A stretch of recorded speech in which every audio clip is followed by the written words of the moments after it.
Au dîner, ma femme a annoncé le divorce et nos 3 filles ont applaudi. Hurrah! Maman va enfin être heureuse. J'ai brandi une enveloppe et j'ai dit, avant de célébrer, regardez ça. Elles l'ont ouverte et sont devenues silencieuses. À l'intérieur se trouvaient des photos de leur vrai père en prison. Avant de continuer, abonnez-vous à la chaîne, activez les notifications maintenant car nous avons de nouvelles histoires chaque jour, et dites-nous dans les commentaires de quelle ville vous nous regardez.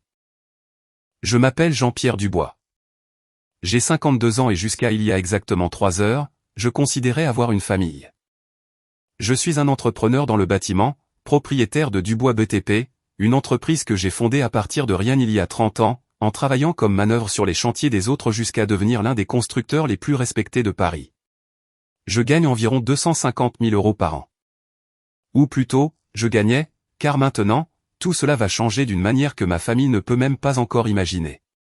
Je suis rentré à la maison ce mardi 23 avril 2024 à 19h40. J'avais passé 5 jours à Marseille pour superviser la construction d'un complexe résidentiel évalué à 12 millions d'euros. J'étais fatigué. Le trafic depuis l'aéroport Charles de Gaulle avait été un véritable enfer. Et tout ce que je voulais, c'était prendre une douche chaude, dîner tranquillement et dormir dans mon propre lit après presque une semaine à dormir dans des hôtels avec une climatisation bruyante. Mais quand j'ai ouvert la porte de ma maison à Neuilly-sur-Seine, une demeure de 400 mètres carrés que j'ai achetée il y a 15 ans pour 1,5 million d'euros, j'ai trouvé une scène que je n'oublierai jamais de ma vie.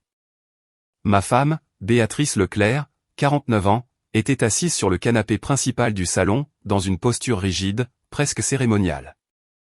À ses côtés se trouvaient nos 3 filles, Sophie, 26 ans, avocate fraîchement diplômée, Hélène, 24 ans, en 5e année de médecine, et Chloé, 23 ans, étudiante en école de commerce. Toutes les 4 m'ont regardé entrer. Il n'y a eu aucun sourire, aucun « salut, papa » ou « bon retour à la maison » habituel. Juste un silence lourd et des regards que je ne pouvais pas déchiffrer à ce moment-là. « Assieds-toi, Jean-Pierre » a dit Béatrice d'une voix que je ne reconnaissais pas, froide, distante, comme si elle s'adressait à un client dans un bureau et non à son mari depuis 28 ans. J'ai posé ma valise près de la porte et je me suis assis dans le fauteuil en face d'elle. Mon cœur commençait à s'emballer. Quelque chose n'allait pas du tout. Après mûre réflexion et des conversations avec les filles, a commencé Béatrice, en me regardant droit dans les yeux sans ciller, j'ai décidé que je voulais le divorce. Ça ne sert à rien de continuer comme ça. Je ne suis pas heureuse. Jean-Pierre. Je ne le suis plus depuis de nombreuses années. Le monde s'est arrêté, juste comme ça. 28 ans de mariage, 3 filles, une maison, des souvenirs, des voyages, des Noëls, des anniversaires, tout cela réduit à « je ne suis pas heureuse », prononcé avec la même émotion que quelqu'un qui annonce changer de marque de café. J'attendais que mes filles disent quelque chose, qu'elles protestent, qu'elles montrent au moins de la surprise ou de l'inquiétude. Je me trompais, complètement. Sophie a été la première à parler. C'est mieux pour tout le monde, papa. Maman mérite d'être heureuse. Il est temps qu'elle pense à elle pour une fois dans sa vie. Hélène a hoché la tête avec une énergie exagérée. Oui, papa. Tu as toujours été si absent, si concentré sur ton travail. Maman a tout sacrifié pour nous pendant que tu construisais des immeubles et que tu gagnais de l'argent. Et puis Chloé, mon bébé, la plus jeune, celle qui m'appelait son héros quand elle était petite, a lâché la bombe qui m'a vraiment détruit. Papa, maman sera enfin heureuse sans toi. Elle s'est levée du canapé, est allée à la cuisine et est revenue avec une bouteille de champagne bon marché, que j'ai reconnue immédiatement car je l'avais achetée moi-même au supermarché la semaine précédente en pensant célébrer mon 53e anniversaire le mois prochain. Elle a débouché la bouteille avec un bruit qui a résonné à mes oreilles comme un coup de feu. Elle a versé 4 coupes et les a distribuées entre elles, Béatrice, Sophie et Hélène. À maman, a crié Chloé en levant sa coupe avec un immense sourire. À sa liberté, à sa nouvelle vie. À maman. Ont répété Sophie et Hélène à l'unisson, en trinquant avec un bruit exagéré. Toutes les 3 sautaient, littéralement, de joie dans mon salon comme des adolescentes à un concert. Béatrice ne sautait pas, mais elle souriait. Un petit sourire satisfait, victorieux. Et moi, j'étais juste assis là, ma valise toujours près de la porte avec mes vêtements sales après 5 jours de travail intense, à regarder ma famille célébrer ma destruction comme si c'était le nouvel an. Je n'ai rien dit. Je n'ai pas crié. Je n'ai pas pleuré. Je me suis simplement levé, j'ai pris ma valise et je suis monté à la chambre d'amis au 2e étage. J'ai verrouillé la porte. Je me suis assis sur le lit. Et finalement, après 30 minutes à fixer le mur blanc, j'ai senti quelque chose en moi se briser définitivement et irréparablement. Je n'ai pas dormi cette nuit-là, non pas à cause de la tristesse, mais parce qu'un plan commençait à se former dans mon esprit. Tout au long de la nuit, dans cette chambre d'amis, mon esprit a commencé à passer en revue chaque année, chaque moment, chaque sacrifice que j'avais fait pour cette famille qui trinquait maintenant à mon départ de leur vie. J'ai rencontré Béatrice en 1996. J'avais 24 ans et je venais de décrocher mon premier gros contrat en tant que sous-traitant indépendant pour rénover un bâtiment historique du centre de Paris. Elle travaillait comme infirmière dans une clinique de rééducation privée dans le nord de la ville. Un ami commun nous a présenté lors d'un dîner informel. Béatrice était belle, avec cette beauté classique à la française. Des cheveux noirs ondulés, des yeux sombres, un sourire qui semblait sincère à l'époque. Je suis tombé amoureux comme un idiot. Ou du moins, c'est ce que je pensais. Nous nous sommes mariés 6 mois plus tard, lors d'une petite cérémonie en février 1997. Je gagnais 40 000 € par an, assez pour louer un appartement décent de 70 mètres carrés dans le 17e arrondissement. Béatrice a quitté son travail lorsqu'elle est tombée enceinte de Sophie, 2 mois seulement après le mariage. Je veux me consacrer entièrement à notre bébé, m'a-t-elle dit tendrement en me caressant le visage. J'ai accepté sans poser de questions. Je voulais être le pourvoyeur parfait, le mari parfait, le père parfait. Sophie est née en novembre 1997. Je me souviens de l'avoir tenue pour la première fois à l'hôpital Necker enfant malade, pesant 3,2 kg et pleurant avec une force inhabituelle pour un nouveau-né. Je la trouvais parfaite, ma fille, mon sang. Quelle stupidité. Hélène est arrivée 23 mois plus tard, en octobre 1999, et Chloé est née en mars 2002. 3 grossesses en 5 ans. Béatrice insistait pour avoir une grande famille. Les enfants ont besoin de frères et sœurs pour ne pas grandir seuls, répétait-elle constamment.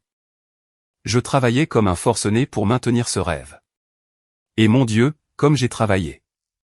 Je commençais ma journée à 6 heures du matin, tous les jours, y compris les samedis, à superviser les chantiers, négocier avec les fournisseurs, vérifier les budgets, me battre avec des clients exigeants, résoudre des problèmes de permis de construire. Je rentrais à la maison après 21 heures, parfois même plus tard. Je mangeais ce que Béatrice avait laissé au micro-ondes, voyais mes filles déjà endormies dans leur chambre, et je m'effondrais de fatigue dans un lit pour répéter le cycle le lendemain. Les week-ends, je visitais d'autres chantiers où je gérais des urgences. C'est temporaire, me disait Béatrice quand j'exprimais ma culpabilité de ne pas passer de temps avec les filles. Tu construis notre avenir, Jean-Pierre. Elles comprendront quand elles seront grandes. Je m'occupe de tout ici à la maison. Et elle s'en est occupée. Oh oui, elle s'est occupée de modeler 3 filles qui ont appris dès leur plus jeune âge que papa était l'homme qui signait les chèques mais qui n'était jamais au spectacle de l'école, aux anniversaires ou aux dîners de famille importants. Je me souviens d'un jour précis en juin 2007. Sophie avait 10 ans et participait à une pièce de théâtre de l'école où elle jouait une princesse. Elle avait répété pendant des semaines. Elle m'a supplié d'y assister. Papa, s'il te plaît. Tous les autres papas seront là. S'il te plaît, viens. Je lui ai promis d'y aller. J'ai bloqué cet après-midi sur mon agenda à l'encre rouge. Mais le propriétaire d'une grande entreprise de construction m'a appelé le matin même pour une réunion urgente afin de discuter d'un contrat de 8 millions d'euros. 8 millions. Je ne pouvais pas refuser. J'ai appelé Béatrice depuis la voiture. Dis à Sophie que je suis vraiment désolé. Je lui ferai une pièce de théâtre privée à la maison ce week-end. J'achèterai des costumes et tout. Ne t'inquiète pas, chérie, a répondu Béatrice d'une voix compatissante que je reconnais maintenant comme une manipulation parfaite. Je serai là. Concentre-toi sur ce contrat. C'est notre avenir. J'ai obtenu le contrat. J'ai gagné ces 8 millions. Mais quand je suis rentré à la maison ce soir-là avec des fleurs chères et des chocolats pour Sophie, elle m'a à peine regardé. Maman a dit que ton travail est plus important que moi.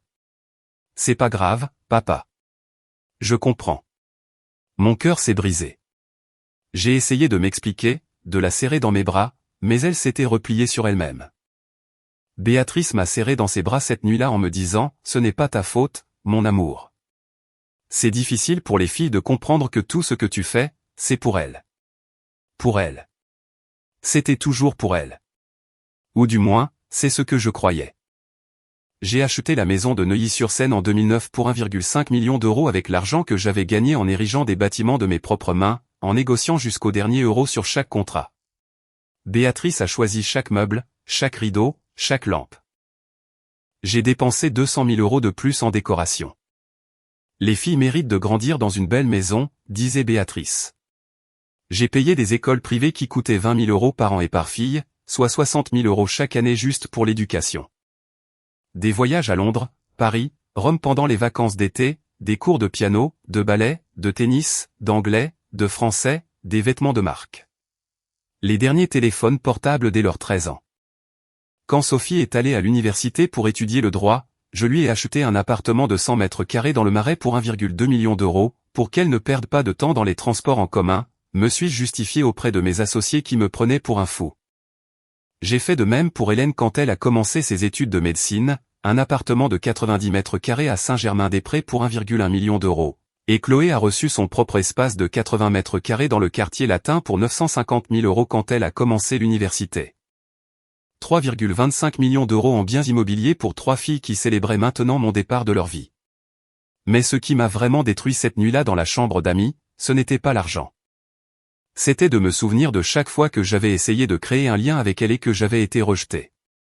Chaque fois que je les avais invitées à dîner et qu'elles avaient dit être occupées avec des amis. Chaque fois que je les avais interrogées sur leurs études et qu'elles avaient répondu par des monosyllabes ennuyées. Chaque fois que Béatrice était intervenue en disant « Laisse-les tranquilles, Jean-Pierre. Elles sont jeunes. Elles ont besoin de leur espace. » Des années plus tard, je comprendrais que Béatrice avait construit ce mur entre mes filles et moi depuis le début. Chaque commentaire subtil, chaque fois qu'elle leur disait que papa était trop occupé pour elle, chaque fois qu'elle minimisait mes efforts et amplifiait les siens. Cette nuit-là, allongé dans ce lit qui sentait le désinfectant et l'abandon, j'ai réalisé quelque chose de terrifiant. Je ne connaissais pas vraiment ces 3 femmes que j'appelais mes filles. Je ne connaissais pas leurs films préférés, leurs peurs profondes, leurs vrais rêves. Je ne savais que combien elles coûtaient. Et puis est venu le souvenir le plus dévastateur de tous. Il y a 3 ans, lors d'un dîner de Noël en 2021, Hélène avait dit nonchalamment en découpant la dinde, « Papa, toi et moi, on ne se ressemble pas du tout physiquement. » J'ai tout pris de maman. Sophie et Chloé avaient ri. C'est vrai. Nous 3, on est les clones de maman. Papa n'a pas laissé un seul gène visible. Béatrice avait souri et m'avait caressé la main par-dessus la table. Les filles ont eu la beauté de ma famille, mais elles ont ton intelligence et ta détermination, mon amour.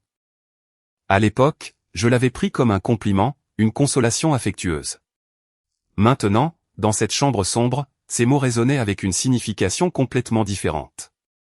J'ai regardé l'horloge. Il était 4h37 du matin, le 24 avril. En bas, dans le salon, ma famille dormait paisiblement après avoir célébré ma destruction. J'ai pris mon téléphone portable et j'ai cherché sur Google, test de paternité Paris urgent discret. Il était temps de découvrir la vérité. Mais avant de vous dire ce que j'ai découvert, je dois remonter 2 mois en arrière.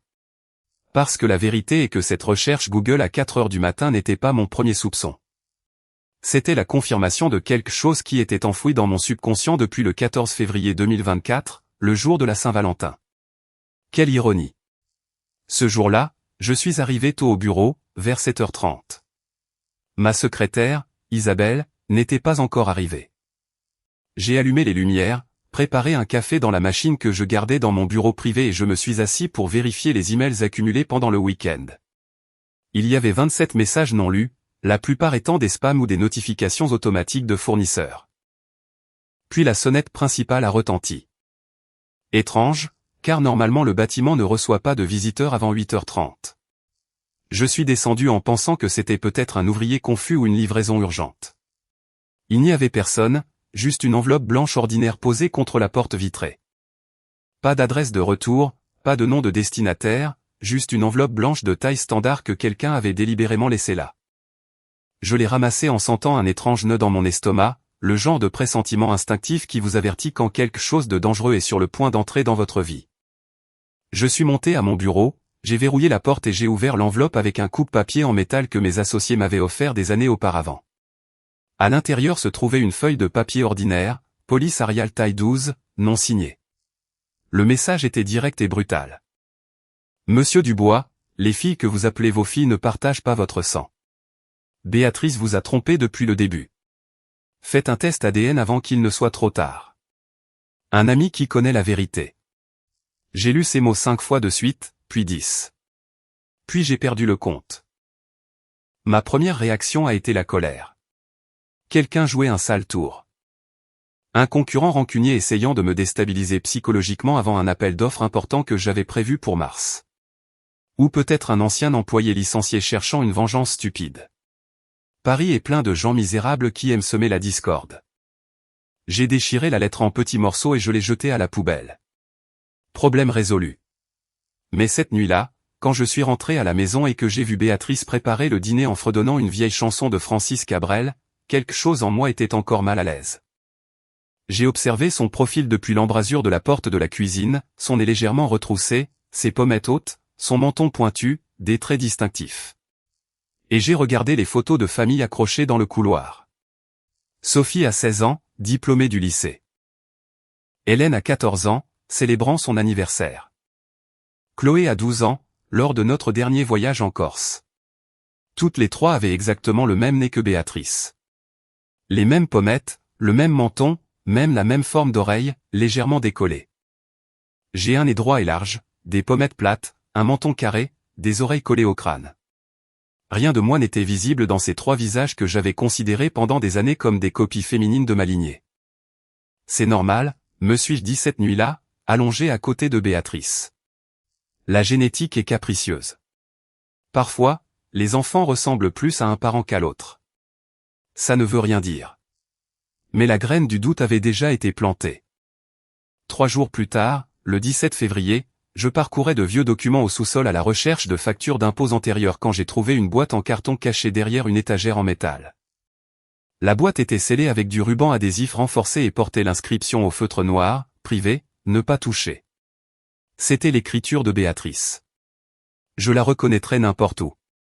Pendant 10 minutes, je suis resté là, à fixer cette boîte, me demandant si je devais l'ouvrir. Envahir son intimité me semblait une trahison conjugale, mais cette lettre anonyme continuait de résonner dans ma tête comme une cloche insistante. J'ai arraché le ruban adhésif. À l'intérieur, il y avait des photographies, des dizaines de photographies d'une jeune Béatrice, probablement du milieu des années 90. Sur la plupart d'entre elles, elle apparaissait avec un homme qui n'était pas moi, un type grand et mince avec des tatouages visibles sur les 2 bras, une coupe de cheveux en brosse de style militaire, un sourire arrogant. Sur plusieurs photos, il s'enlaçait intimement. Sur d'autres, il l'embrassait dans le cou. Sur une, particulièrement troublante, Béatrice avait la main posée sur son ventre avec un geste protecteur tandis que le type souriait en regardant son ventre. Elle était enceinte sur cette photo, et ce n'était pas mon enfant. J'ai vérifié les dates écrites au dos de certaines images avec un stylo à billes bleues délavé. Août 1997. Septembre 1997.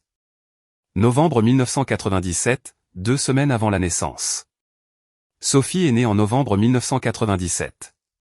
Nous nous étions mariés en février de la même année. Cela signifiait que Béatrice était déjà enceinte quand elle m'a rencontré. Ou pire, elle est tombée enceinte d'un autre homme presque immédiatement après s'être mariée avec moi. J'ai continué à regarder plus de photos du même type avec Béatrice à différents moments.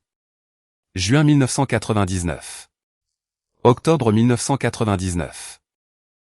Hélène est née en octobre 1999. Et enfin, janvier 2002. Mars 2002, hôpital. Chloé est née en mars 2002. Toutes les trois. Toutes les trois enceintes. Toutes les trois avec ce même homme sur les photographies. Un homme que je n'avais jamais vu de ma vie jusqu'à ce moment au sous-sol. J'ai cherché plus de preuves. Au fond de la boîte, j'ai trouvé une note manuscrite sur du papier jauni. L'écriture était masculine, grossière, avec des fautes d'orthographe évidentes. Écoute, je peux pas être un père maintenant. J'ai des problèmes sérieux à régler. Fais ce que tu as à faire. Je te chercherai quand je serai sorti de ce merdier. R, une simple initiale, une signature lâche. J'ai tout photographié avec mon téléphone portable. Chaque image, chaque note, chaque date. Puis j'ai refermé la boîte exactement comme je l'avais trouvée, avec du nouveau ruban adhésif que j'avais acheté dans une quincaillerie voisine pour qu'elle ait l'air intacte. Ce soir-là, j'ai dîné avec ma famille, en prétendant que tout était normal. Béatrice parlait de son cours de yoga. Sophie a mentionné une affaire juridique ennuyeuse à son cabinet. Hélène s'est plainte d'examens difficiles à la faculté. Chloé a montré des photos d'un voyage qu'elle prévoyait avec des amis à Ibiza. J'ai hoché la tête, souri, posé des questions appropriées, mais à l'intérieur, j'avais l'impression de dîner avec des étrangers. Après cette nuit, j'ai commencé à remarquer des détails que j'avais ignorés auparavant. Chloé a mentionné nonchalamment au petit déjeuner une semaine plus tard que son groupe sanguin était au négatif. Béatrice est aussi au négatif. Je suis A positif. Génétiquement, il est presque impossible pour moi et une femme au négatif d'avoir une fille au négatif. J'ai cherché des informations médicales en ligne. Les chances étaient pratiquement nulles. J'ai subtilement confronté Béatrice en lui demandant si elle se souvenait correctement du groupe sanguin de Chloé. Oui, mon amour. Elle est au négatif comme moi. Le médecin a dit qu'elle a hérité complètement de mon sang. Elle a souri sans aucune culpabilité apparente. Au cours des semaines suivantes, j'ai observé davantage la façon dont Béatrice détournait les conversations quand je posais des questions sur nos premières années ensemble. Comment elle changeait rapidement de sujet si je mentionnais des dates spécifiques des grossesses. La façon dont les filles ne montraient jamais de curiosité pour ma famille élargie, mais connaissaient tous les détails de la famille de Béatrice. La lettre anonyme ne semblait plus absurde. Elle semblait être un avertissement désespéré de quelqu'un qui connaissait la vérité et avait finalement décidé de me libérer du mensonge. Puis est arrivé ce 23 avril, l'annonce du divorce, la célébration obscène, et moi prenant la décision finale de confirmer ce que mon cœur savait déjà. Le 25 avril, 48 heures seulement après l'annonce du divorce, j'ai engagé un détective privé. Je n'ai pas cherché en ligne ni demandé de recommandations qui pourraient laisser une trace. J'ai appelé mon avocat, Thomas Garnier, un ami de l'université, et je lui ai demandé le contact le plus discret qu'il connaissait. Problèmes conjugaux, a demandé Thomas d'un ton prudent. Quelque chose comme ça, ai-je répondu sans donner de détails. J'ai besoin d'une enquête sensible, confidentialité absolue. Thomas m'a donné le numéro d'Hector Martin, un détective privé avec 20 ans d'expérience dans les cas d'infidélité et de fraude familiale. Nous nous sommes donné rendez-vous dans un petit café à Montreuil, loin de mes quartiers habituels. Hector avait 58 ans, une carrure robuste, des cheveux gris coupés très courts et un regard perçant qui semblait capable de détecter les mensonges à 3 mètres de distance. Nous nous sommes assis à une table isolée au fond. J'ai commandé un café noir. Il a pris un thé noir sans sucre. Je lui ai tout raconté. La lettre anonyme du 14 février, les photographies du sous-sol, les incohérences de groupe sanguin, l'annonce du divorce et la célébration grotesque par mes propres filles.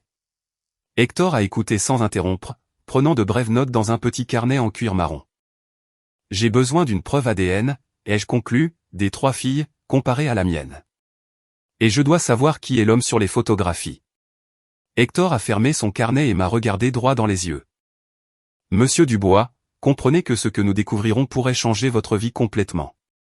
Êtes-vous préparé à cette éventualité? Elle l'a déjà fait, ai-je répondu. Je veux juste confirmer la vérité.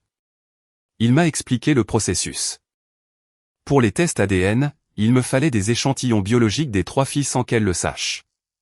Des cheveux avec la racine, de la salive sur des objets personnels ou des brosses à dents feraient l'affaire. Il me fallait aussi un échantillon de moi-même, évidemment. L'analyse prendrait entre 10 et 15 jours ouvrables selon le laboratoire. Je demande 5 000 € d'avance, a dit Hector. Cela inclut les tests ADN dans un laboratoire certifié, une recherche de base sur le sujet des photographies si vous me fournissez des images claires, et un rapport écrit détaillé. Toute enquête supplémentaire est facturée séparément. J'ai accepté immédiatement. 5 000 € était une somme dérisoire comparée aux millions que j'avais dépensés pour élever des filles qui n'étaient peut-être même pas les miennes. Le problème était d'obtenir les échantillons. Sophie, Hélène et Chloé vivaient dans leurs appartements respectifs depuis des années. Elles visitaient rarement la maison familiale, et après l'annonce du divorce, elles avaient encore moins de raisons de se montrer. Mais le hasard a joué en ma faveur. Le 1er mai, jour de la fête du travail, Béatrice a organisé un déjeuner de famille pour discuter des termes du divorce, civilement. Traduction, il voulait s'assurer que je signerais les papiers rapidement sans faire de problème. Les trois sont arrivés ensemble vers midi. Béatrice avait préparé une paella, le plat préféré de Sophie. C'était si hypocritement familier que ça m'a écœuré. Pendant le déjeuner, j'ai feint la résignation. J'ai hoché la tête quand Béatrice a expliqué que son avocat préparait déjà les documents de séparation des biens. J'ai souri légèrement quand Chloé a mentionné qu'elle avait trouvé un appartement moins cher pour Béatrice à Vanves. J'ai même trinqué à l'eau minérale quand Hélène a proposé de finir cela, sans drame, parce que nous sommes tous des adultes. Mais pendant qu'elles discutaient avec animation de leur avenir sans moi, j'exécutais mon plan. Après le déjeuner, pendant que Béatrice servait le dessert dans la cuisine et que les filles discutaient dans le salon, je suis monté rapidement au 2e étage sous prétexte de chercher des documents. Je suis entré dans la salle de bain qu'elles avaient utilisée. Dans la poubelle, j'ai trouvé un mouchoir usagé d'Hélène, qui avait des taches de rouge à lèvres visibles et probablement de la salive. Je l'ai conservé dans un petit sac en plastique que j'avais dans ma poche. Je suis redescendu et j'ai attendu une occasion. Une demi-heure plus tard, Sophie est montée à la même salle de bain. Quand elle est redescendue, j'ai répété l'opération. Cette fois, j'ai trouvé de longues mèches de cheveux noirs sur la brosse que nous gardions pour les visiteurs. Je les ai conservées soigneusement, en m'assurant qu'elles avaient un follicule pileux visible. Chloé a été plus difficile. Elle a utilisé la salle de bain du 1er étage où elle n'avait rien laissé d'utile. Mais elle a fait une erreur cruciale. Elle a demandé un verre d'eau et l'a laissé sur la table basse avec une marque de rouge à lèvres nette sur le bord. Quand elles sont toutes parties ensemble 20 minutes plus tard, j'avais ce verre enveloppé dans du papier absorbant à l'intérieur d'un sac Ziploc. J'ai contacté Hector le soir même. Nous nous sommes rencontrés le 3 mai dans un parking souterrain d'un centre commercial à Boulogne-Billancourt. Je lui ai donné les 3 échantillons clairement étiquetés plus mon propre échantillon de salive que j'avais prélevé sur un écouvillon spécial qu'il m'avait donné. Résultat dans 2 semaines maximum, a promis Hector en mettant tout dans une mallette thermique. Je vous appellerai personnellement quand ils seront prêts. Ces 2 semaines ont été les plus longues de mon existence. J'ai continué à vivre dans la maison avec Béatrice, qui se montrait étrangement prévenante envers moi. Elle préparait mes plats préférés. Elle posait des questions sur mon travail avec un intérêt fin. Elle a même essayé d'entamer des conversations sur le maintien d'une relation amicale post-divorce pour le bien des filles. Je hochais la tête, souriais, feignais la coopération. Mais chaque nuit dans cette chambre d'amis, je faisais mes propres recherches en utilisant les photographies que j'avais trouvées au sous-sol. J'ai pris l'image la plus claire de l'homme mystérieux et j'ai utilisé un logiciel de reconnaissance faciale de base disponible en ligne. Ça n'a pas donné de résultats concrets, mais j'ai observé des détails. Un tatouage spécifique sur son avant-bras droit ressemblait à un serpent enroulé autour d'un poignard. Un tatouage sur son cou gauche montrait les initiales, RL, en lettres gothiques. Une cicatrice visible au-dessus de son sourcil droit. Finalement, le 14 septembre 2024, mon téléphone a sonné à 11h40 du matin. Un numéro inconnu. Monsieur Dubois, c'est Hector Martin. J'ai les résultats. Nous devons nous voir aujourd'hui. Le ton de sa voix m'a tout dit avant même qu'il ne prononce un autre mot. Nous nous sommes rencontrés dans le même café à Montreuil à 15h. Hector portait une épaisse enveloppe en papier craft. Il l'a posée sur la table entre nous sans rien dire au début. C'est grave à quel point. Ai-je demandé d'une voix que je ne reconnaissais pas comme la mienne. Hector a pris une profonde inspiration. Monsieur Dubois, les 3 tests ADN confirment une compatibilité génétique nulle entre vous et les filles. 0%. Il n'y a aucune possibilité statistique que vous soyez le père biologique de l'une des 3. Le monde s'est arrêté. Je savais que c'était possible. Je m'attendais même à cette réponse. Mais l'entendre à voix haute, avec une certitude scientifique absolue, était complètement différent. J'ai aussi enquêté sur les photographies que vous m'avez fournies, a poursuivi Hector en ouvrant l'enveloppe. Il a sorti plusieurs feuilles imprimées. Le sujet sur les images s'appelle Richard Lambert, actuellement âgé de 50 ans. Et c'est là que la situation se complique considérablement. Il m'a montré la première feuille, une photo d'identité judiciaire.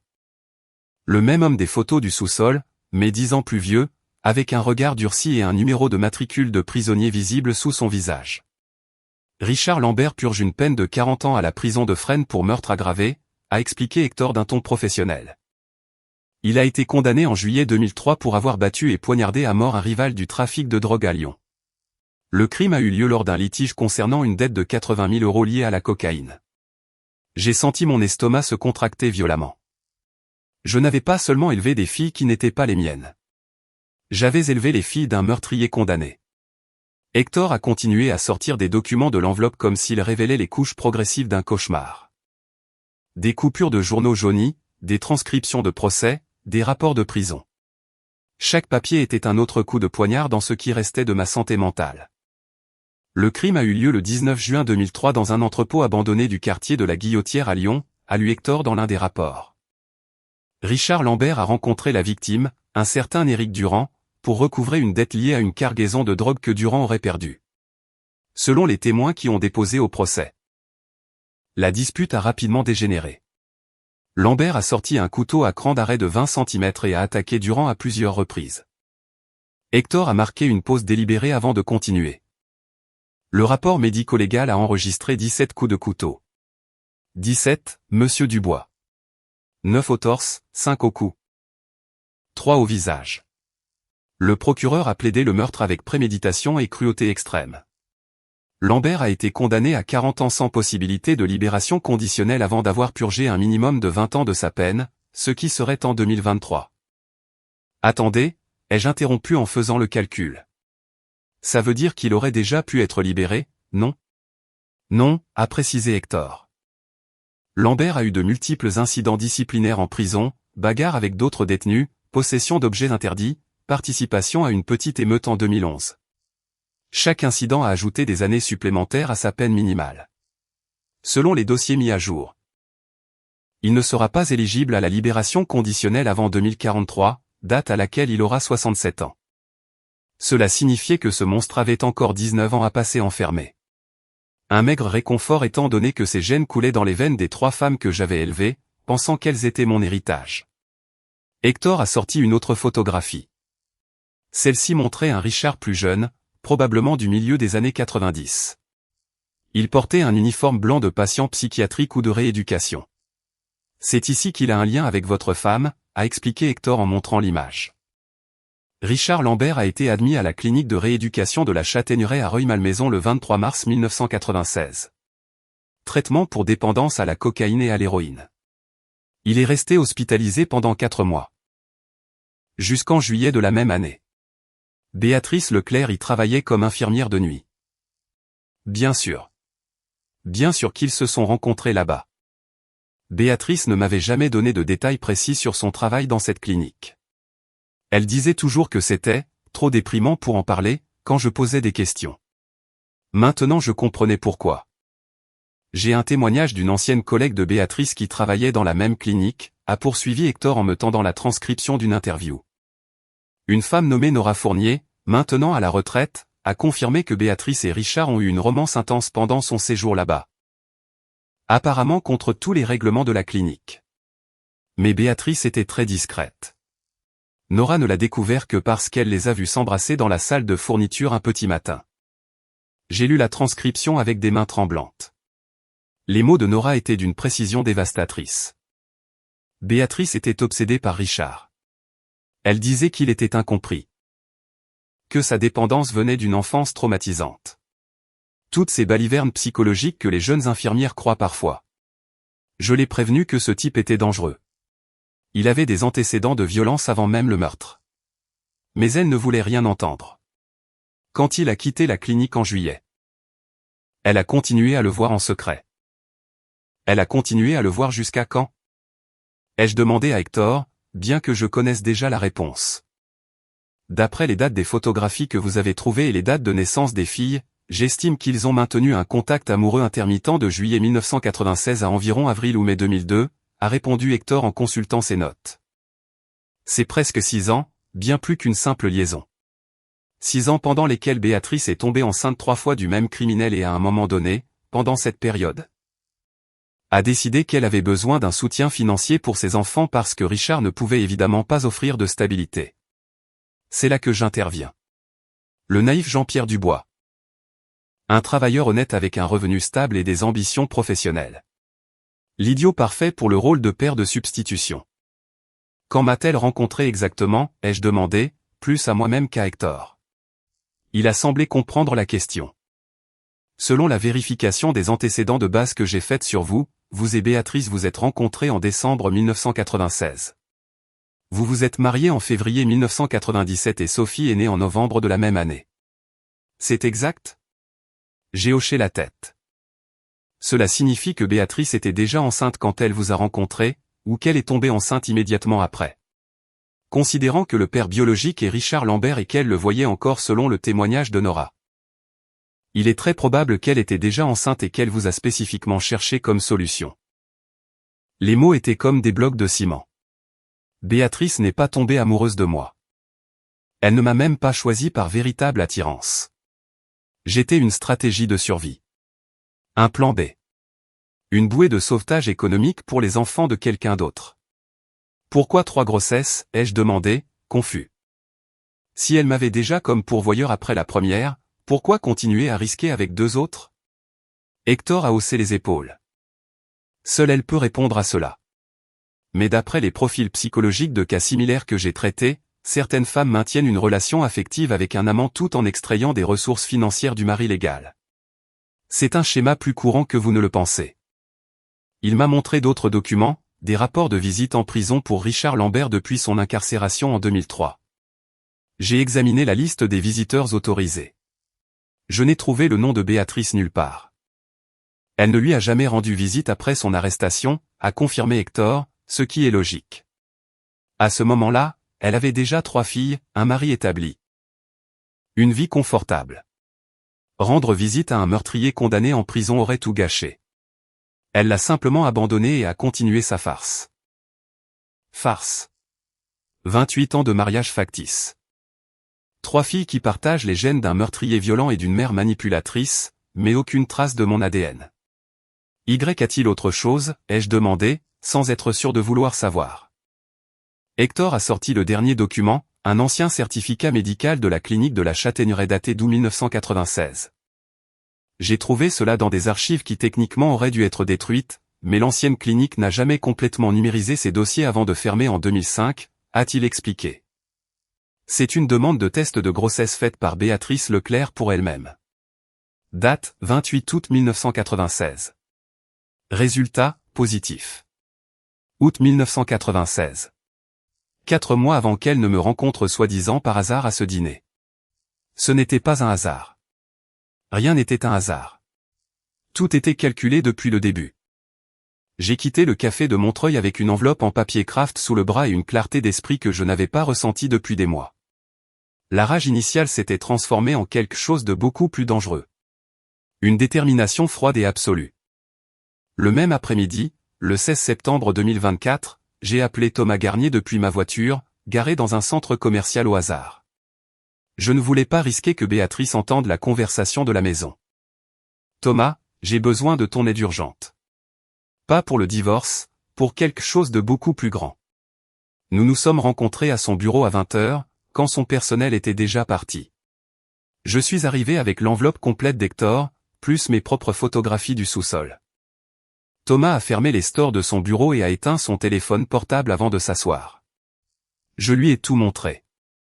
Les résultats ADN, le casier judiciaire de Richard Lambert, les vieilles photos, le certificat de grossesse d'août 96. Thomas a lu chaque document en silence absolu. Son visage normalement jovial s'est progressivement durci. Fils de, a-t-il finalement marmonné. 28 ans, Jean-Pierre. 28 ans à vivre ce mensonge. Je dois protéger mes actifs avant qu'elle n'essaie de prendre la moitié dans le divorce, ai-je dit sans détour. Et je dois le faire sans qu'elle ne se doute de rien jusqu'au moment exact. Thomas s'est penché en arrière dans son fauteuil en cuir noir et a joint les doigts sur son bureau. Nous avons un avantage temporaire. Béatrice n'a pas encore officiellement demandé le divorce, n'est-ce pas? C'est exact. Elle dit que son avocat prépare les papiers, mais je n'ai pas encore reçu de notification formelle. Parfait. Cela nous donne une marge de manœuvre légale. Thomas a ouvert son ordinateur portable et a commencé à prendre des notes tout en parlant. Option 1. Transférer une participation majoritaire dans tes entreprises à un tiers de confiance par le biais d'un accord de partenariat légitime. As-tu des frères et sœurs ou des parents proches? J'ai un frère cadet, François. Il vit à Bordeaux. C'est un comptable, totalement fiable. Excellent. Nous pouvons structurer un transfert de 60% des parts de la société au nom de François par le biais d'une augmentation de capital.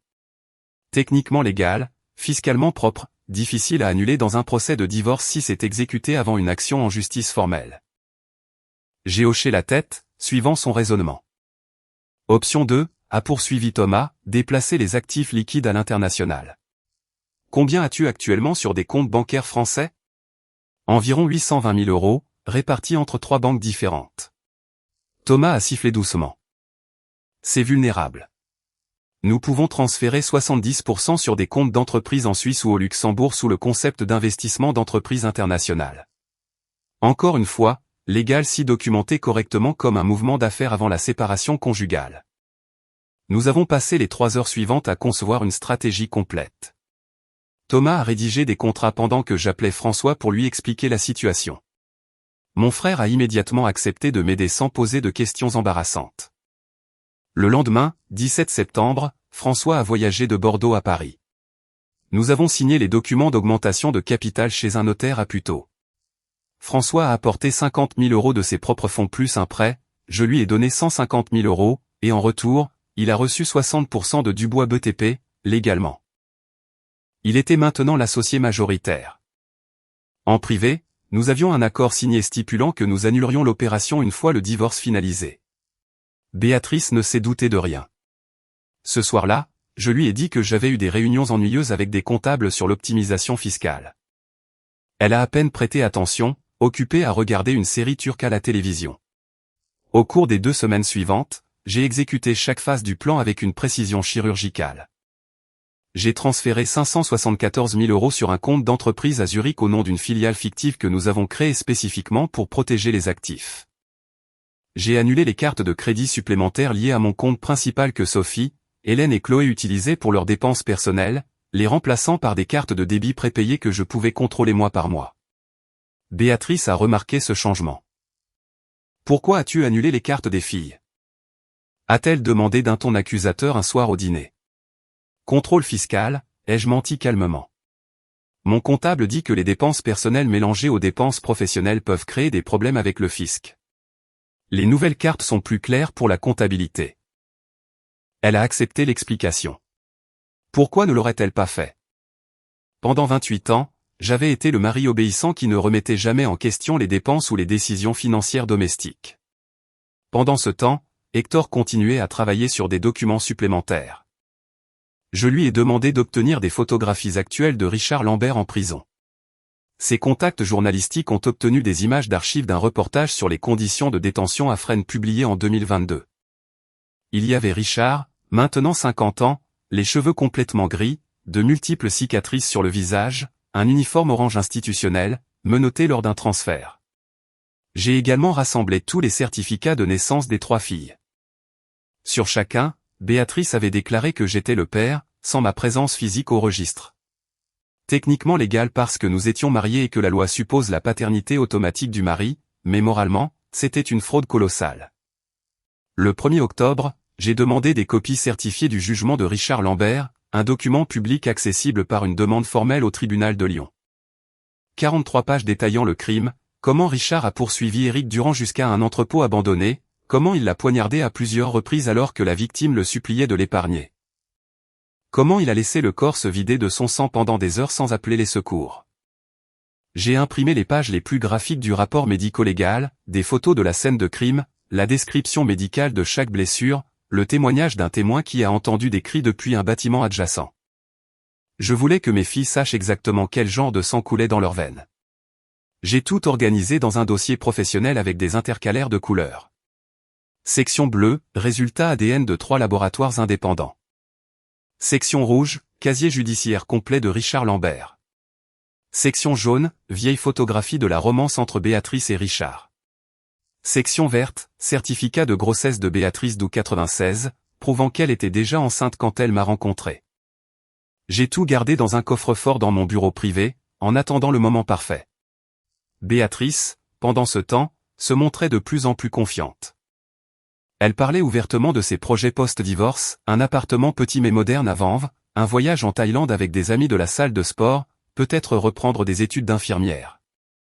Elle supposait que je lui céderais la moitié de tout sans résistance parce que j'avais toujours été un homme passif et complaisant. Les filles se sont détendues aussi. Sophie m'a envoyé un message en octobre demandant une avance de 1200 € pour acheter une nouvelle voiture. Hélène a demandé 1500 € pour un cours de cardiologie spécialisé à Londres. Chloé voulait 800 € pour rénover les meubles de son appartement. Je leur ai répondu à toutes que j'y réfléchirais après avoir finalisé les papiers du divorce. Aucune n'a trop insisté. Elles avaient confiance que papa finirait toujours par céder. Une erreur de calcul fatale. Le 20 octobre, Béatrice a finalement reçu le projet d'accord de divorce de son avocat. Elle l'a examiné assise sur le canapé du salon, souriant de satisfaction en tournant les pages. Mon avocat dit que j'ai droit à 50% de la valeur de la maison, plus une pension alimentaire de 2000 € par mois pendant 10 ans, a-t-elle annoncé triomphalement. C'est juste, considérant que j'ai consacré ma vie à m'occuper des filles pendant que tu construisais ta carrière. J'ai hoché la tête sans expression. Ça semble raisonnable. Elle a semblé surprise par ma docilité. Je pensais vraiment que tu protesterais. Pourquoi faire, ai-je répondu en haussant les épaules. Si tu as déjà décidé, ça ne sert à rien de se battre. Je veux juste que nous finissions ça civilement. Béatrice a souri largement. Elle pensait probablement avoir gagné sans combat. Elle n'avait aucune idée de ce qui l'attendait. J'ai programmé le dîner pour le samedi 9 novembre 2024. Béatrice pensait que ce serait une réunion de famille de routine pour signer le document de divorce préliminaire que son avocat avait préparé. J'avais des plans complètement différents. J'ai engagé un service de traiteur discret qui est arrivé à 17 h pour préparer une table élaborée dans la salle à manger principale. Saumon au four avec sauce à l'aneth, salade de roquette avec fromage de chèvre, risotto aux champignons, vin blanc Sancerre millésimé. Tout était impeccable. Tout était calculé. Pourquoi tant d'efforts ? A demandé Béatrice en observant la table décorée d'une nappe en lin blanc et de la vaisselle en porcelaine que nous n'utilisions que pour les occasions spéciales. Si nous devons mettre fin à notre mariage, faisons-le avec dignité, ai-je répondu avec un sourire que j'avais répété dans le miroir de la salle de bain ce matin-là. Les filles méritent un adieu civilisé, sans cris, sans drame. Béatrice a semblé émue. Elle m'a même brièvement serré dans ses bras. Je savais que tu serais raisonnable à la fin, Jean-Pierre. Tu as toujours été un homme bon. Un homme bon. Quelle ironie brutale. Sophie, Hélène et Chloé sont arrivées ensemble à 19 h 30. Toutes les trois habillées de façon décontractée, mais bien, jean moulant, blouse de marque, maquillage parfait. Elles sentaient les parfums chers que j'avais payés pendant des années sans en remettre en question le prix. Nous nous sommes assis autour de la table. Béatrice en bout de table, en face de moi, Sophie à ma droite, Hélène à ma gauche, Chloé à côté de sa mère. Une configuration parfaite pour ce qui allait suivre. Pendant les 20 premières minutes, j'ai maintenu une conversation légère. J'ai interrogé Sophie sur une affaire juridique qu'elle traitait dans son cabinet. Elle a parlé avec enthousiasme d'un procès complexe en droit du travail qu'elle représentait. J'ai interrogé Hélène sur ses stages cliniques à l'hôpital. Elle a répondu avec des anecdotes amusantes sur des patients difficiles. Chloé m'a parlé d'un projet de marketing numérique à l'université. J'ai agi comme un père intéressé. J'ai hoché la tête aux moments appropriés. J'ai posé des questions de suivi. J'ai souri quand elle riait. Béatrice me regardait avec une expression presque nostalgique. J'aurais aimé que tu sois aussi présent quand elles étaient petites, a-t-elle commenté d'un ton mélancolique. Tu as raison, ai-je admis sans me battre.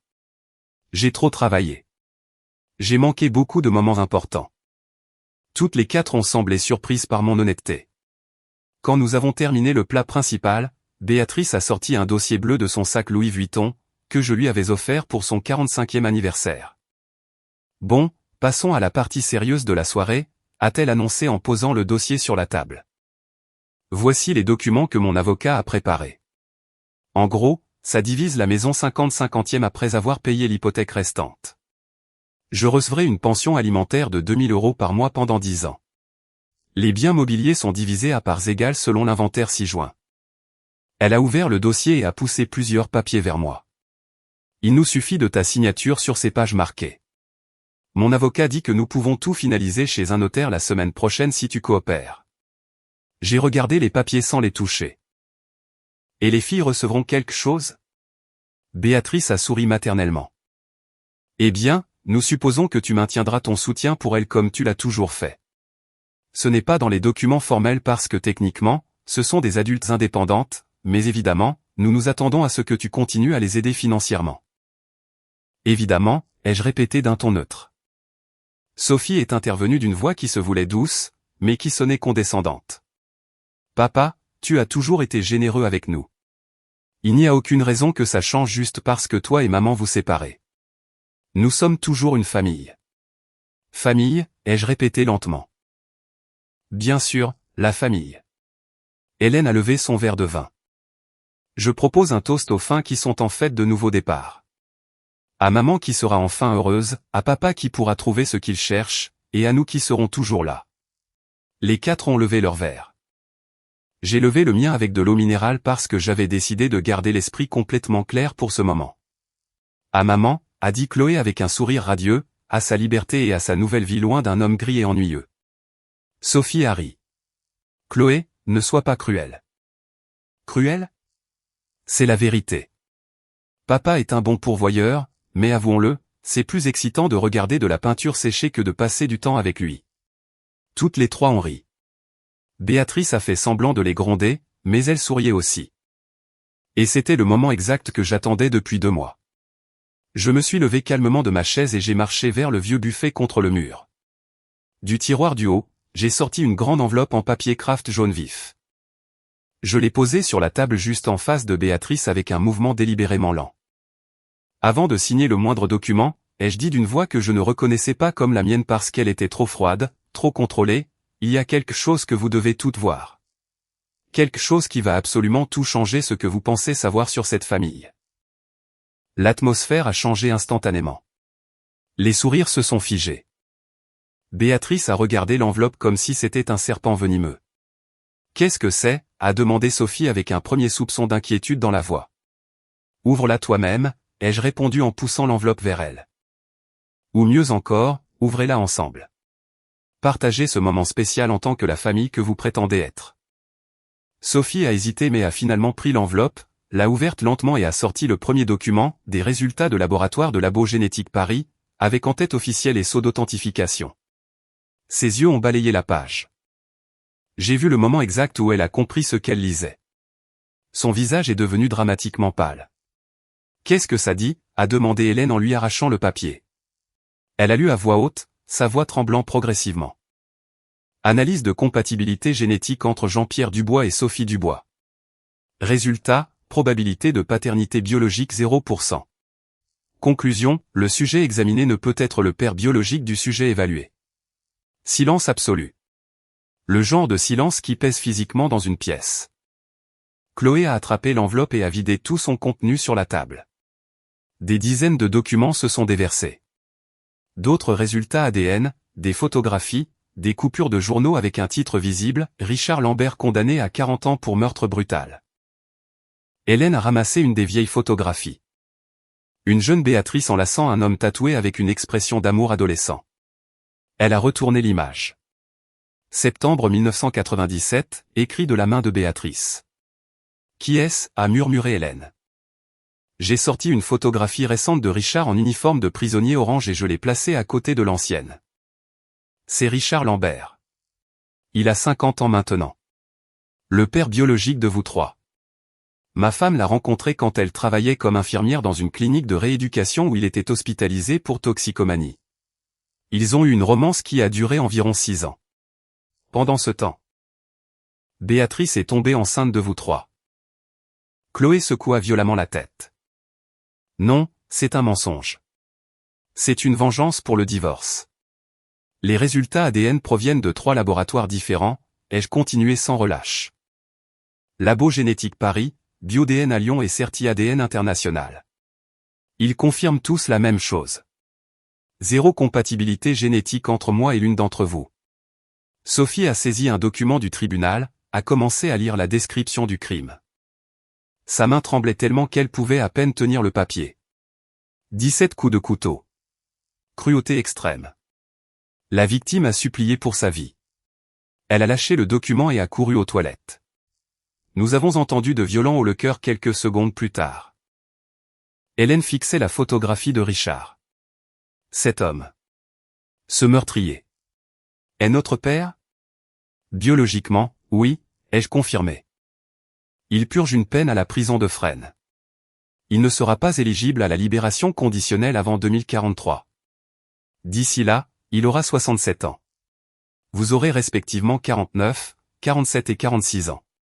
Béatrice a finalement parlé. Sa voix était à peine un murmure étranglé. Jean-Pierre, laisse-moi t'expliquer. Expliquer quoi exactement, ai-je interrompu avec une froideur que je ne me connaissais pas. Expliquer comment tu m'as utilisé pendant 28 ans? Expliquer comment tu as élevé les filles d'un meurtrier condamné, en me faisant croire qu'elles étaient les miennes?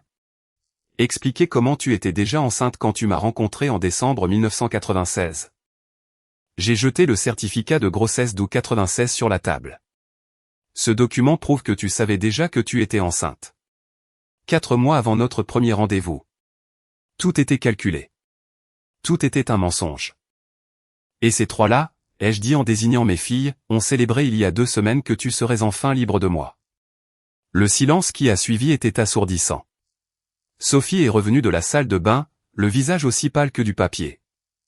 Des larmes coulaient sur ses joues, ruinant son maquillage soigneusement appliqué.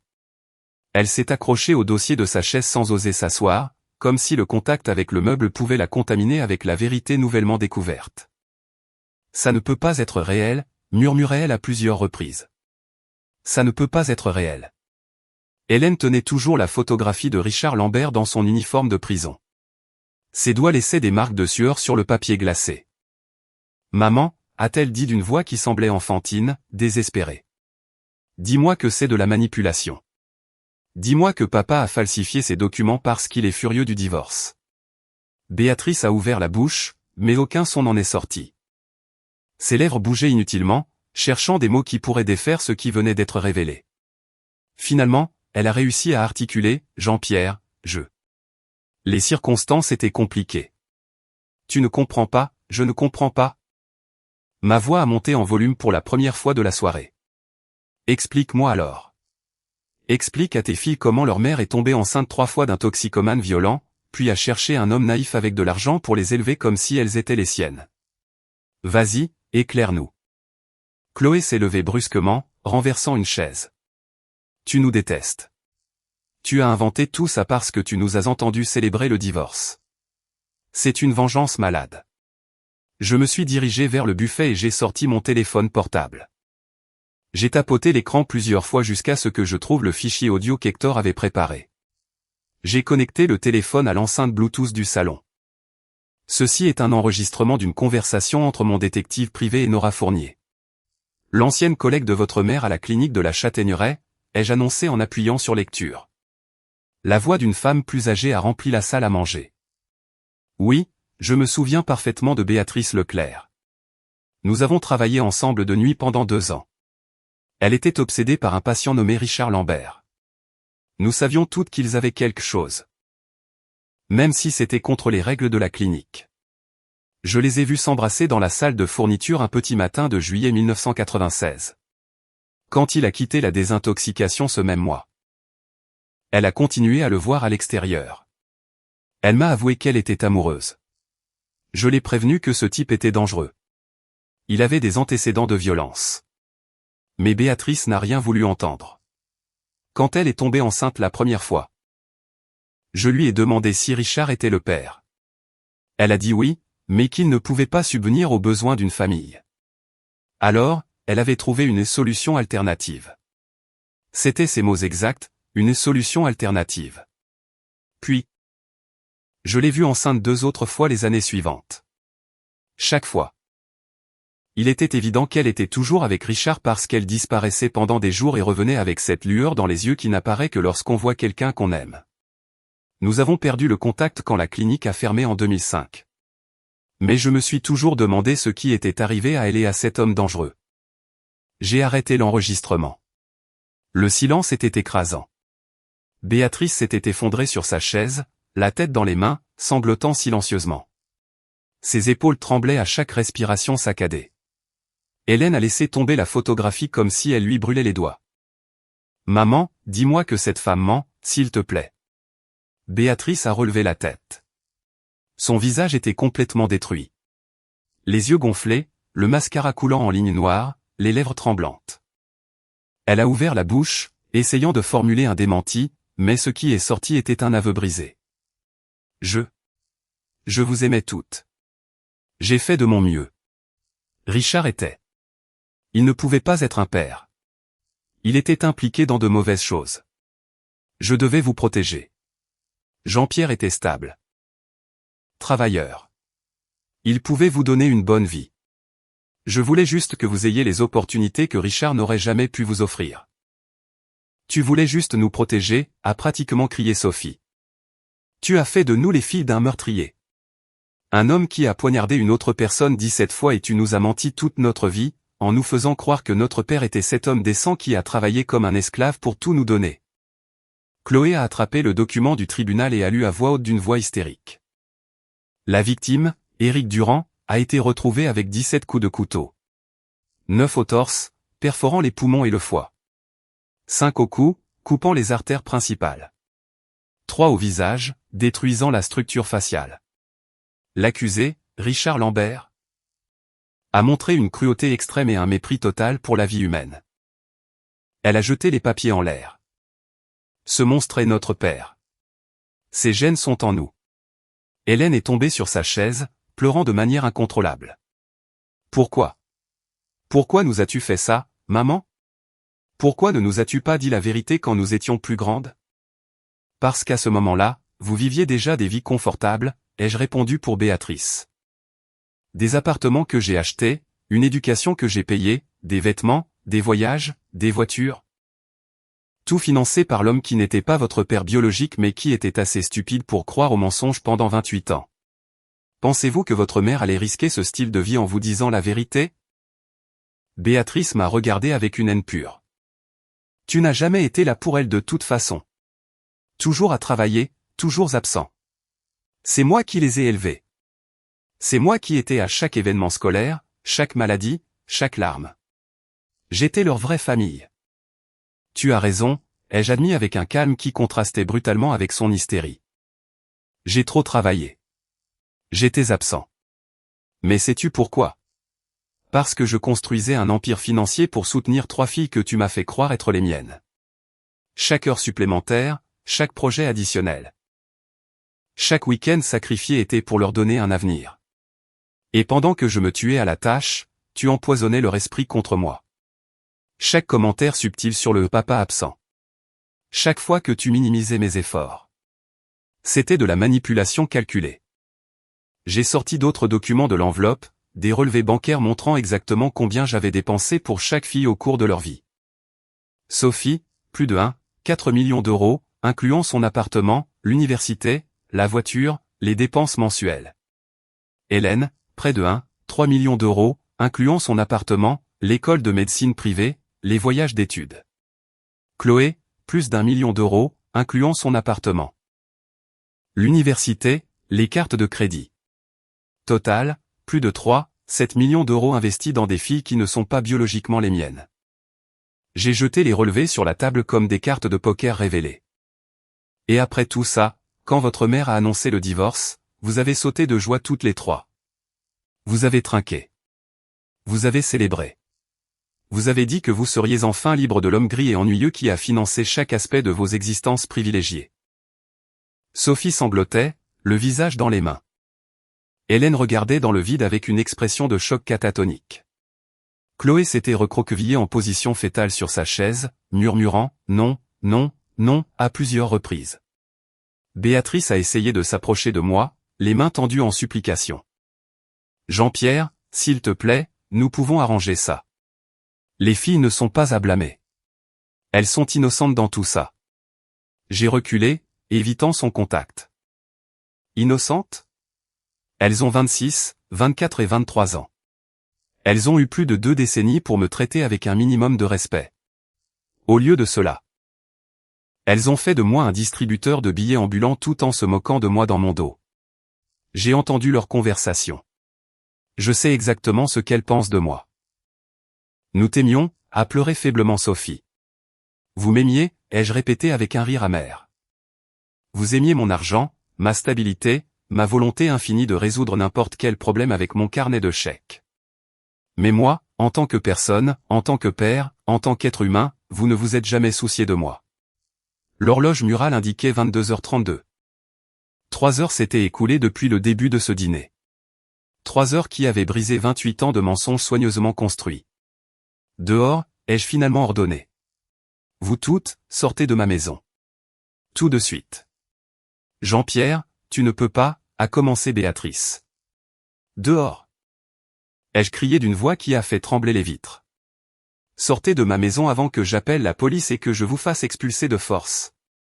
Les 4 se sont levés, trébuchant à travers les larmes et le choc. Elles ont rassemblé leurs sacs avec les mouvements maladroits de zombies. Sophie a essayé de prendre quelques documents de la table, mais je les ai saisis en premier. Cela reste avec moi. Ce sont mes preuves. Elles ont marché vers la porte comme des condamnés marchant vers leur exécution. Avant de partir, Chloé s'est retournée une dernière fois. Papa. Je suis désolé. Je suis tellement désolé. Moi aussi, ai-je répondu. Je suis désolé d'avoir gâché 28 ans de ma vie pour une famille qui n'a jamais vraiment existé. La porte s'est refermée. J'étais seul dans cette salle à manger pleine d'assiettes non finies, de vin renversé, de documents éparpillés, et d'un silence absolu qui m'a enfin permis de respirer pour la première fois depuis des décennies. Le dimanche 10 novembre, je me suis réveillé à 6 heures du matin dans cette maison vide qui ne ressemblait plus à un foyer. Béatrice n'était pas revenue après le dîner désastreux. Les appels et les messages des 3 filles saturaient mon téléphone portable. 53 messages non lus, 17 appels manqués. J'ai tout supprimé sans en ouvrir un seul. J'ai préparé un café fort et je me suis assis dans mon bureau privé au 2e étage.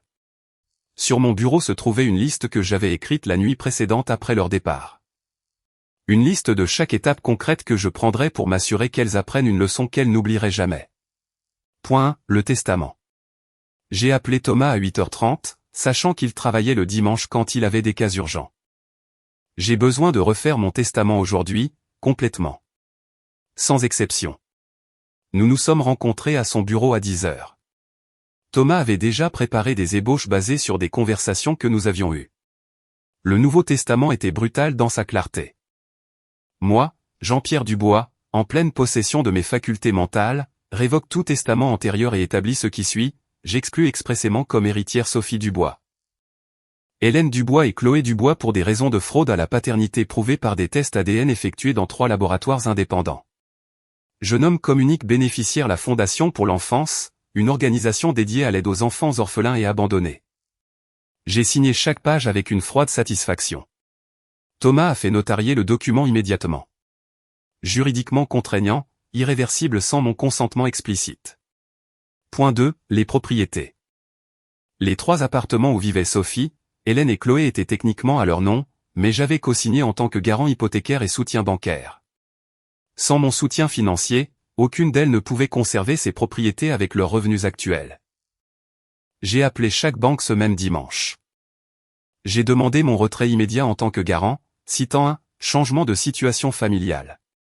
Les banques avaient le droit légal d'exiger le paiement intégral immédiat ou une renégociation avec de nouvelles garanties que les filles ne pouvaient pas fournir. 3 banques différentes, 3 demandes identiques traitées en moins de 2 heures. Point 3. Cartes et accès financiers. Les cartes prépayées que j'avais créées le mois précédent ont été annulées via un appel rapide à la banque. Les comptes d'entreprise où elles avaient une autorisation secondaire ont été fermés et rouverts avec de nouveaux numéros. Les virements mensuels automatiques que je faisais sur leur compte personnel ont été supprimés du système. Point 4. Bien partagé. La voiture de Sophie, une BMW série 3 d'une valeur de 38 000 €, était immatriculée à mon nom car elle avait un historique de contravention qui compliquait l'assurance. J'ai engagé un service de remorquage pour la récupérer de son immeuble ce même dimanche après-midi. Je l'ai vendue à un concessionnaire pour 26 000 € en espèces le mardi suivant. L'assurance santé privée qui couvrait les 3 filles sous ma police d'entreprise a été annulée à compter du 1er décembre. Elles devraient obtenir une assurance publique ou payer pour une assurance privée de leur poche. Point 5. Béatrice. La maison de Neuilly avait une hypothèque restante de 250 000 euros. Sa valeur marchande actuelle était d'environ 2,5 millions d'euros. J'ai engagé un évaluateur indépendant qui, par un tour de passe-passe juridique orchestré par Thomas citant la fraude, a abouti à une estimation qui, une fois présentée à l'avocat de Béatrice, a abouti à un accord bien inférieur à ce qu'elle espérait. J'ai également intenté une action en divorce de ma part, non pas basée sur un accord mutuel, mais sur la découverte d'une fraude conjugale continue pendant 28 ans avec des implications de paternité frauduleuse. Cela éliminait toute obligation de pension alimentaire. Le téléphone a commencé à sonner sans cesse le mercredi 14. D'abord, Sophie. Papa, la banque dit que j'ai 30 jours pour trouver un nouveau garant ou je dois vendre l'appartement. Je ne peux pas obtenir ça en un mois. Mon salaire ne me qualifie pas pour un prêt hypothécaire sans soutien supplémentaire. S'il te plaît, reconsidère. J'ai raccroché sans répondre. Hélène a appelé 20 minutes plus tard. Papa, je ne peux pas me permettre l'école de médecine sans ton aide. Le prochain semestre coûte 18 000 euros. Mes économies ne couvrent que 3 000 euros. Comment suis-je censé finir mes études? J'ai raccroché. Chloé a envoyé un message texte. Papa, je sais que nous avons fait une terrible erreur en célébrant le divorce. Nous avons été insensibles et cruels. Mais vas-tu détruire nos vies pour un moment de stupidité? Est-ce que ça te rend meilleur que nous? J'ai bloqué son numéro. Béatrice s'est présentée à mon bureau le jeudi 15 novembre. Ma secrétaire, Isabelle, a essayé de l'arrêter, mais elle est entrée en force comme un ouragan désespéré. Elle a fait irruption dans mon bureau privé avec les yeux gonflés et des vêtements froissés qui suggéraient qu'elle n'avait pas dormi depuis des jours. Jean-Pierre, tu dois arrêter ça. Les filles sont désespérées. Sophie a eu une crise de panique et a été hospitalisée hier. Hélène prend des somnifères. Chloé n'a pas mangé depuis 3 jours. Tu les détruis. Je me suis penché en arrière dans mon fauteuil de direction en cuir sans montrer la moindre émotion. Je ne les détruis pas. J'ai simplement arrêté de financer leur vie. Si ça les détruit, c'est qu'elles n'ont jamais été assez fortes au départ. Ce sont tes filles, a crié Béatrice. Non, ai-je corrigé avec une froideur absolue. Ce sont les filles de Richard Lambert, actuellement emprisonnées à Fresnes pour meurtre brutal. Dis à tes filles de chercher leur vrai père. Peut-être qu'il pourra les aider depuis sa cellule. Béatrice est littéralement tombée à genoux, les mains jointes dans un geste de supplication désespérée. Je t'en supplie, Jean-Pierre. Pas pour moi, pour elles. Elles ne sont pas responsables de mes erreurs. Elles sont nées dans cette situation. Elles ne l'ont pas choisi. Elles n'ont pas non plus choisi de me traiter avec respect pendant 26, 24 et 23 ans, ai-je répondu. Chacune a eu plus de 2 décennies pour valoriser ce que je faisais pour elles. Chacune a consciemment choisi de me traiter comme un distributeur de billets. C'était leur choix. Maintenant, elles vivent avec les conséquences. Et moi, a demandé Béatrice d'une voix brisée. Et moi? J'ai ouvert un dossier sur mon bureau. Ton avocat recevra une proposition de divorce finale demain. Environ 190 000 euros plus la responsabilité de la moitié des dettes impayées que nous avons accumulées pendant le mariage. 0 pension alimentaire parce que mon avocat plaidera avec succès la fraude conjugale comme cause justifiée pour un divorce pour faute. Je ne peux pas vivre avec ça, a-t-elle murmuré. J'ai 49 ans. Je n'ai pas travaillé depuis 25 ans. Qui va m'engager maintenant? Je me suis levé, indiquant que la réunion était terminée. Tu travaillais comme infirmière avant. Tu peux le refaire. Les hôpitaux ont toujours besoin de personnel. Bien sûr, tu gagneras 1 500 euros par mois au lieu de vivre des millions que j'ai générés pendant notre faux mariage, mais au moins ce sera de l'argent honnête, pas volé par la tromperie. Béatrice s'est levée, chancelante. Ses jambes la soutenaient à peine. Un jour, tu comprendras que ce que j'ai fait, c'était par amour. J'aime mes filles. Je voulais les protéger. Non, les jeux corrigés en ouvrant la porte de mon bureau. Ce que tu as fait, c'était par commodité. Tu aimais la stabilité financière que je fournissais. Tu protégeais ton style de vie confortable. Ça n'a jamais été une question d'amour. C'était une question de survie égoïste à mes dépens. Isabelle l'a raccompagnée hors du bâtiment. Je l'ai regardée depuis ma fenêtre. Marchant vers le parking, les épaules affaissées, complètement vaincu. Ce soir-là, j'ai reçu un email de l'avocat de Béatrice acceptant les termes du divorce. Il n'avait pas le choix. Les preuves ADN et la documentation de la fraude étaient irréfutables. N'importe quel juge statuerait en ma faveur. Ils ont pris ce qu'ils pouvaient obtenir avant de perdre encore plus dans un procès prolongé. Le processus de divorce a été finalisé le 28 janvier 2025. 28 ans de mariage dissous par la signature d'un juge et un coup de marteau cérémonial. Les appels des filles ont continué pendant des semaines, puis des mois. Finalement, ils ont cessé. J'ai bloqué chaque nouveau numéro qu'elles utilisaient. J'ai filtré les emails automatiquement vers un dossier de spam.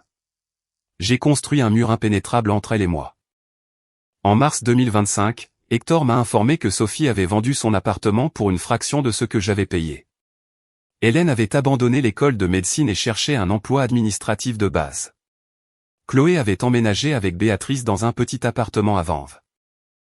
Elles partageaient pour réduire les dépenses. Je n'ai ressenti ni satisfaction, ni culpabilité. J'ai juste ressenti un vide là où se trouvait une fausse famille. Avril 2025 a marqué exactement 6 mois depuis la vente de Dubois BTP à un groupe d'investissement lyonnais. J'ai accepté 4,2 millions d'euros pour une conclusion rapide. L'accord a été finalisé en décembre 2024, juste un mois après le dîner révélateur. Avec cet argent sur des comptes bancaires suisses et luxembourgeois, j'avais une liberté financière totale pour disparaître de Paris et tout recommencer. Nice m'a appelé pour des raisons que je ne comprenais pas entièrement au début. C'était une toile vierge qui attendait une nouvelle peinture. J'ai acheté un appartement de 150 mètres carrés dans le Vieux-Nice pour 650 000 euros en espèces. Un appartement en étage élevé avec un grand balcon donnant sur une rue étroite pleine de petits restaurants et de galeries d'art. De ma fenêtre, je pouvais voir la Méditerranée au loin. Une ligne bleue qui promettait des horizons illimités. Les premiers mois ont été étrangement solitaires. Qui étais-je sans la responsabilité de financer la vie des autres? Que fait un homme de 52 ans avec du temps et de l'argent mais sans but défini? Je marchais beaucoup. Chaque matin à 6h30, je marchais le long de la promenade des Anglais. L'exercice brûlait la colère résiduelle qui bouillait encore dans mes veines quand je me souvenais de 28 ans de tromperie. C'est lors d'une de ces promenades matinales de fin mars que j'ai rencontré Amandine. Elle marchait aussi seule, à un rythme soutenu et déterminé. Je l'ai vue 3 matins de suite avant d'oser lui dire bonjour. Le 4e matin, lorsque nous nous sommes arrêtés simultanément au même kiosque pour acheter de l'eau, elle m'a reconnu la première. « Vous marchez à la même heure que moi », a-t-elle commenté avec un sourire sincère. Coupable, ai-je admis, me sentant étrangement nerveux. Je suis nouveau à Nice. D'où venez-vous? De Paris. Un changement de vie nécessaire. Quelque chose dans mon ton a dû lui faire comprendre que je ne voulais pas m'étendre, car elle a simplement hoché la tête avec compréhension. Nice est une bonne ville pour les nouveaux départs. Je suis arrivé de Lille il y a 7 ans pour des raisons similaires. Elle n'a pas posé plus de questions. Nous avons simplement marché ensemble les 5 kilomètres suivants en parlant de sujets sûrs. Amandine avait 47 ans, veuve depuis 6 ans. Son mari était mort d'une crise cardiaque massive à 49 ans. J'ai passé 2 ans en état de choc, m'a-t-elle dit lors de notre 10e promenade ensemble.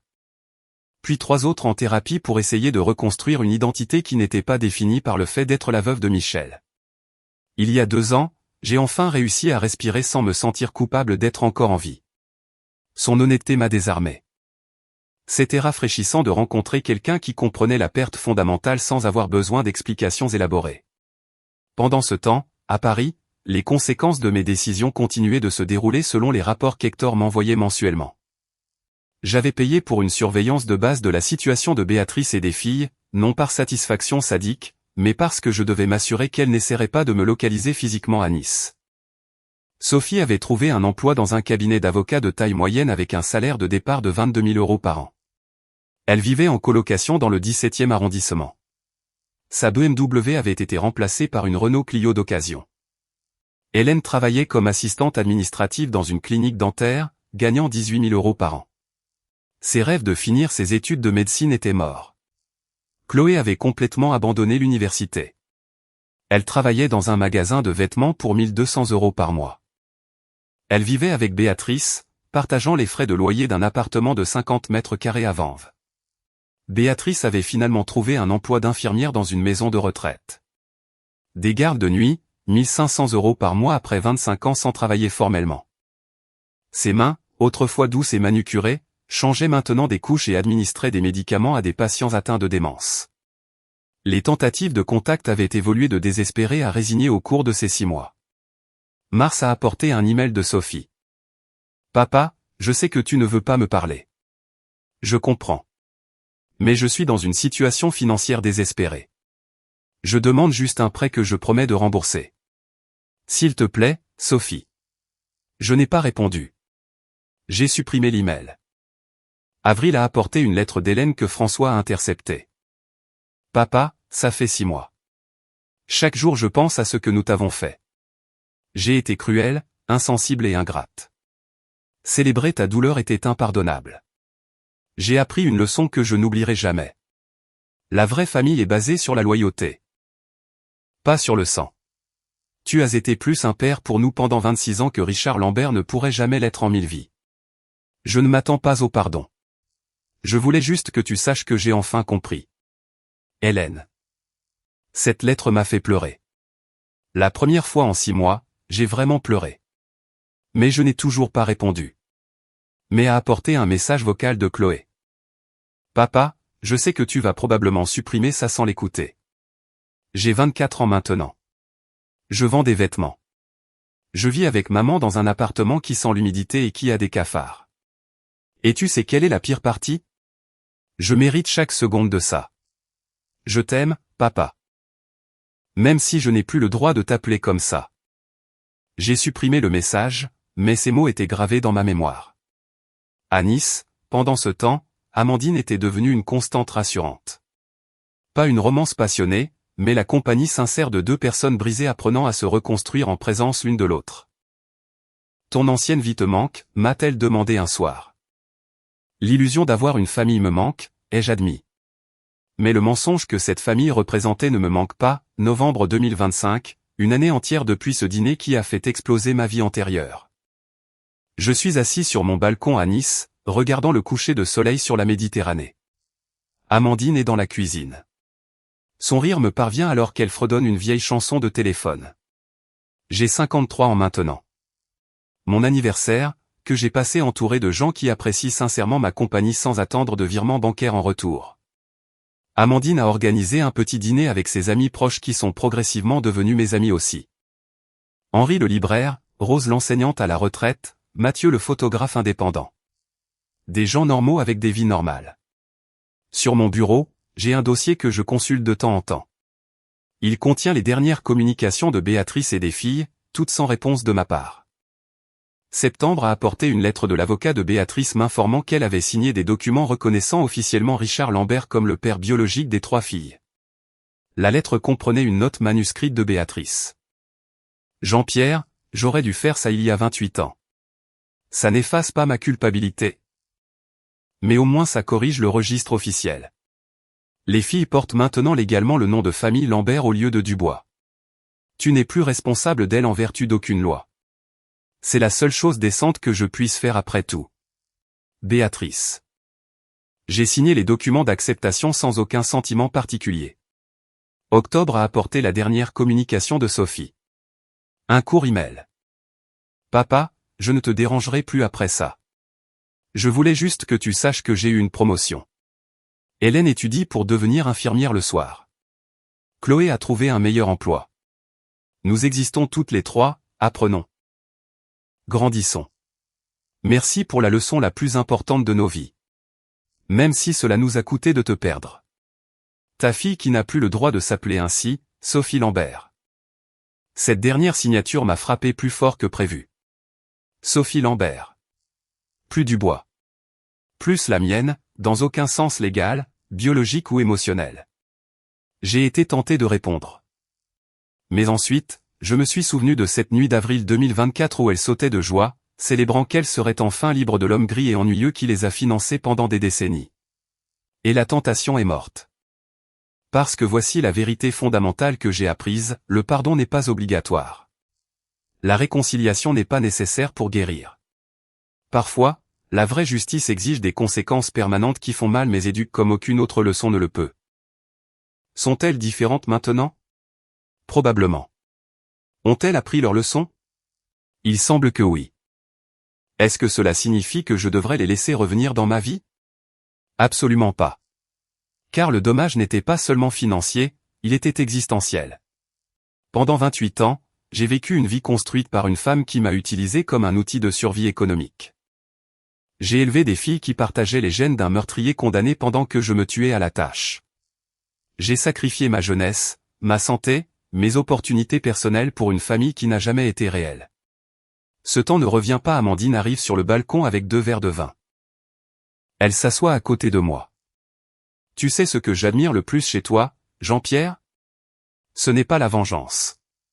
C'est la décision de te reconstruire sans laisser le passé te définir. Beaucoup d'hommes dans ta situation seraient restés piégés dans une amertume perpétuelle. Tu as choisi la liberté. Elle a raison. J'ai gagné bien plus qu'une simple vengeance. J'ai gagné une compréhension de ma propre valeur. Je n'ai pas perdu une famille. J'ai perdu l'illusion d'une famille. Suis-je heureux maintenant? Le bonheur est un mot compliqué. Je suis en paix. Je suis libre. Je vis une vie que j'ai consciemment choisie au lieu d'une vie qui m'a été imposée par la tromperie. As-tu des regrets? Demande finalement Amandine. Sur quoi spécifiquement? De les avoir complètement coupés de ta vie. De ne pas avoir laissé une porte ouverte pour une éventuelle réconciliation. Je considère la question honnêtement. Non. Parce que la réconciliation impliquerait que ce que nous avions avant valait la peine d'être préservé. Ce n'était pas le cas. C'était une transaction commerciale déguisée en amour familial. Elles ont appris une leçon précieuse sur les conséquences. J'ai appris une leçon encore plus précieuse sur l'estime de soi. Les deux parties ont grandi. Simplement dans des directions opposées et permanentes. Amandine hoche la tête. Elle ne juge pas. Elle accepte simplement. Demain, je continuerai ma vie ici à Nice. Amandine et moi prévoyons un voyage en Grèce en décembre. Béatrice continuera à changer des couches. Sophie, Hélène et Chloé continueront à se battre financièrement, apprenant à la dure la valeur du travail et de la gratitude. Richard Lambert continuera à purger sa peine jusqu'en 2043. Et moi, je continuerai à vivre. Vraiment vivre, pour la première fois depuis des décennies. Les trahisons du passé ne définissent pas mon avenir. Le sang ne détermine pas la famille. La loyauté, oui. Je prends la main d'Amandine alors que les étoiles se multiplient au-dessus de nous. Elle serre doucement en réponse. Nous n'avons pas besoin de mots. 2 survivants de pertes dévastatrices construisant quelque chose de nouveau sur les ruines de ce qui fut. Et c'est assez. Plus qu'assez. C'est tout ce dont j'ai besoin. Si vous avez aimé cette histoire, donnez un like à la vidéo, abonnez-vous à la chaîne et partagez vos impressions dans les commentaires. Pour écouter l'histoire suivante, cliquez sur la case à gauche. Merci d'avoir regardé.